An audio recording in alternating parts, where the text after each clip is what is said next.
ഏറും നേരത്തും ദുഃഖിതനായി ഞാൻ തീരും നേരത്തും മനമറിയും അരുമനാഥൻ അരികിലുണ്ട്, പതറുകില്ല.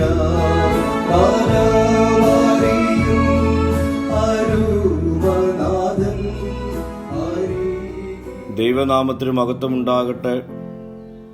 ഇന്നത്തെ പ്രഭാത ധ്യാനത്തിനായി 7-ാം സങ്കീർത്തനം 12-ാം വാക്യം. മനം തിരിയുന്നില്ലെങ്കിൽ അവൻ തൻ്റെ വാളിന് മൂർച്ച കൂട്ടും, അവൻ തൻ്റെ വില്ല് കുലച്ച് ഒരുക്കിയിരിക്കുന്നു. ദുഷ്ടന്മാരുടെ അനീതിയും അക്രമവും അവർക്ക് തന്നെ നാശമായി തീരും.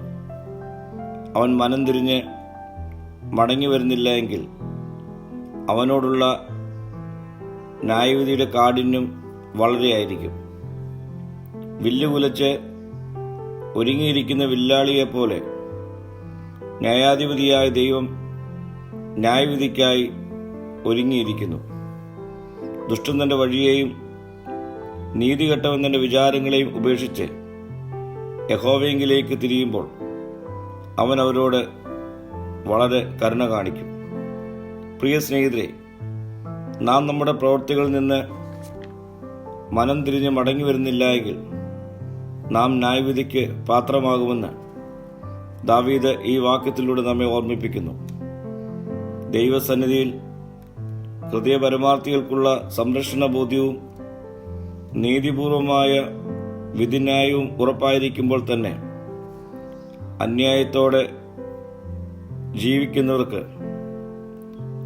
ന്യായവിധി ഉണ്ടാകുമെന്ന് ഈ ഭാഗം നമ്മെ ഓർമ്മിപ്പിക്കുന്നു.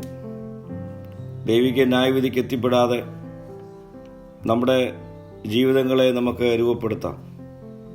പ്രാർത്ഥിക്കാം. കർത്താവേ, നിന്റെ കോപത്തിൽ അകപ്പെടാതെ ജീവിക്കുവാനുള്ള കൃപ എനിക്ക് നൽകണമേ. മഹത്വം നീ എടുക്കണം. യേശുവിൻ്റെ നാമത്തിൽ തന്നെ.